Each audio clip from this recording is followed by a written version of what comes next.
In Precalculus 2.5b, we're dealing with rational functions.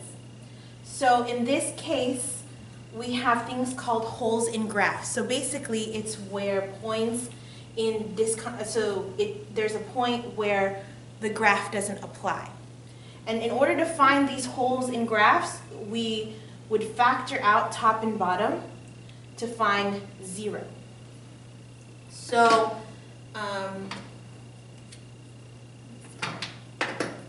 and then make it equals to 0. So that might not make a lot of sense, so let me just help you. Let's just work it out so that you can see. I'm going to factor each of these. So this is x squared plus 0x minus 9 over x squared minus x minus 6. So two numbers, when multiplied together, gets me -9, but when added together, gets me 0. That's x minus 3, x plus 3. And then two numbers when multiplied together gets me -6, but when added together gets me -1. We have x minus 3 and x plus 2. Yes, 3.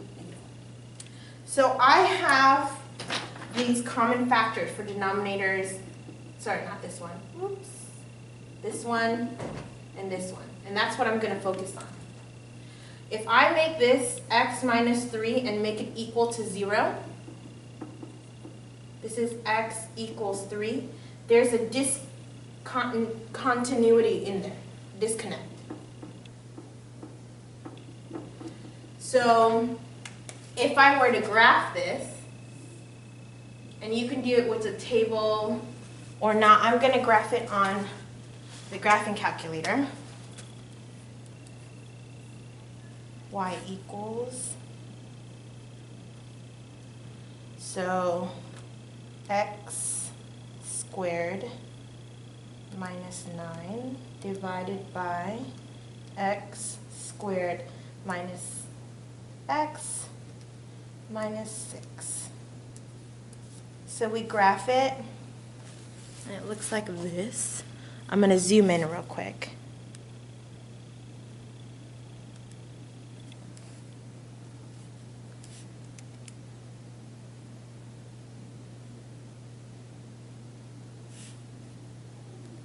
So when I do that, and I go to the table, and I look at positive 3.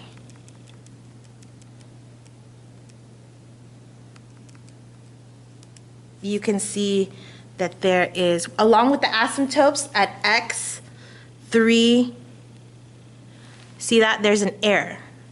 So I would graph it the way they would want to graph it, just like that. So it would be, so you would do what you did last section. I'm not going to take up too much time going through that because that would take a lot more.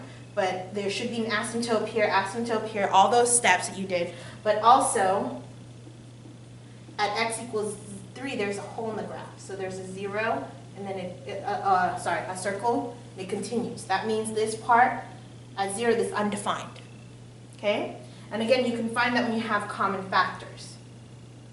So you do the same thing you did last section, except this time, and since, so you do that here, and then you just put the hole in the graph.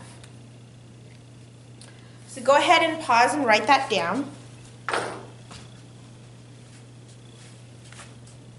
So in problem number 2, we're dealing with solving these rational equations. Now, you can use the methods you did before. The problem comes with those methods don't really work when there's a denominator. So our goal is to first get rid of the denominators of the rational equations, since all rational equations are fractions.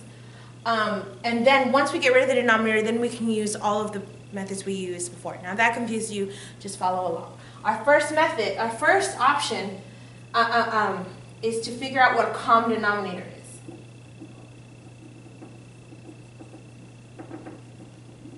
Right? So our common denominator, this is over 1. So our common number would be x minus 8. And once I find the common denominator, x minus 8, then I'm going to multiply it by each term. So it looks like this, x minus 8, and that includes the other side.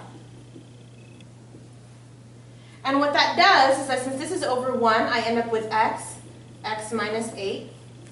And then this one, this x minus 8 cancels out, giving me just 6. And this times 0 gives me 0.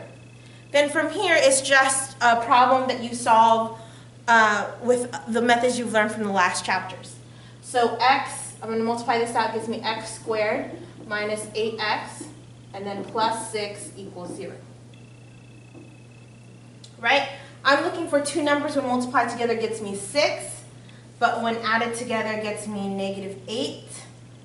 Do I have two numbers?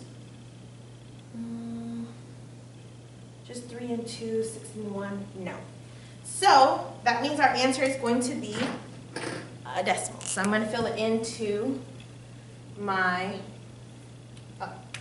second step is to multiply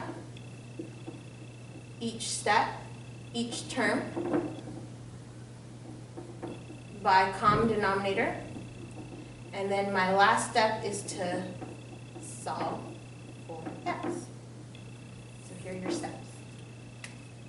So the equation, in order to solve for x, is x equals negative b plus or minus the square root of b squared minus 4ac over 2a. My a is 1, my b is negative 8, and my c is 6. So then I have negative 8 plus or minus the square root of negative 8 squared minus 4 times 1 times 6 all over 2 times 1.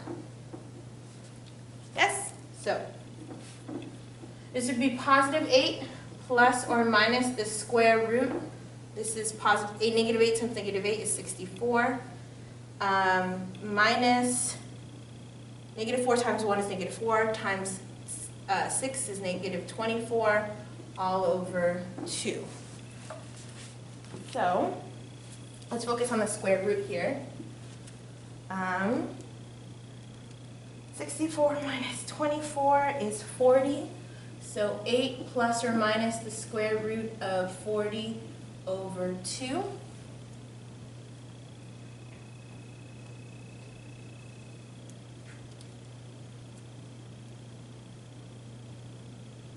So we have 8 plus or minus 6.32 over 2. So our two answers is x equals 8 plus 6.32 over 2, and x equals 8 minus 6.32 over 2. Right? Because plus or minus is what we have. I'm going to bring this over here and over here. So 8 plus 6.32 divided by 2, 7.16. That's one answer.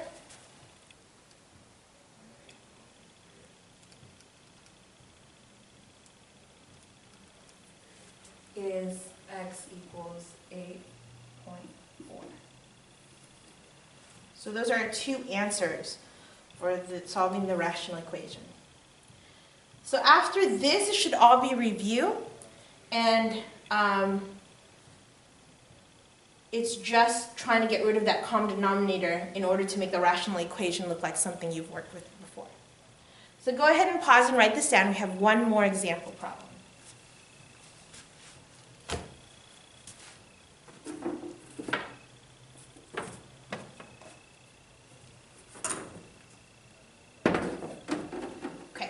So in this one, it's the same thing except it's not equal to 0, so it's not going to be as easy. But our common denominator, because this is over 1, is still x minus 1. So, sorry, it's x minus 1. The reason why I common denominator is because sometimes it'll be different, like this would be x minus 2, this is x minus 1. So then you'll have to multiply them together in order to get common denominator, so it'll be longer. But the important thing is we get rid of the denominator. Multiply each term. I didn't spell each correctly, but multiply each term. So that means I'm going to do x minus 1, x minus 1, x minus 1. So this then becomes x minus 1, plus this and this cancel out, x equals this and this cancel out, 3x minus 2. And it's just an equation that you've seen before. X squared minus x plus x equals 3x minus 2. I'm going to set everything equal to 0 to see if we can solve by using two bubbles, because it's just x squared, or we need to solve using quadratic equation. So minus 3x, x squared minus 4x plus x equals negative 2, plus 2. Ooh, hold on. This is all like terms. So negative 4x plus x would be negative 3x. So x squared minus 3x plus 2 equals 0. So let's see. Two numbers when multiplied together gives me 2, but when added together gives me negative 3. This would be x minus 1 and then x minus 2. So then, because we don't need a quadratic equation, we have x, that's the color I just pulled out. We have x minus 1 equals 0, which x equals 0. And then x minus 2 equals 0, which is x equals positive 2. Sorry, this is 1. Right, because I add 1 to both sides, I add 2 to both sides. So my answer is 1 and 2. Once my answer is x equals 1, x minus 2, I do have to be wary about extraneous solutions. So these are solutions that we give it here, that's given to us, but will not work for the equation. And I can plug it all in and do the work, but if you can just see, if I put x minus 1 into here, this gives me undefined for two answers. I mean, for two fractions, and we can't have an undefined. So because this creates undefined, my only answer is x equals 2. So please pay attention to those extraneous solutions. Okay? And you've dealt with them before. They're solutions that don't work. And if our answer gives us this, it makes this undefined, then it's not solution, and we just end up with x minus 2. So go ahead and pause and write this down and try guided practice 5A and 7B. Guided practice 5A and 7B, and I will see you in class.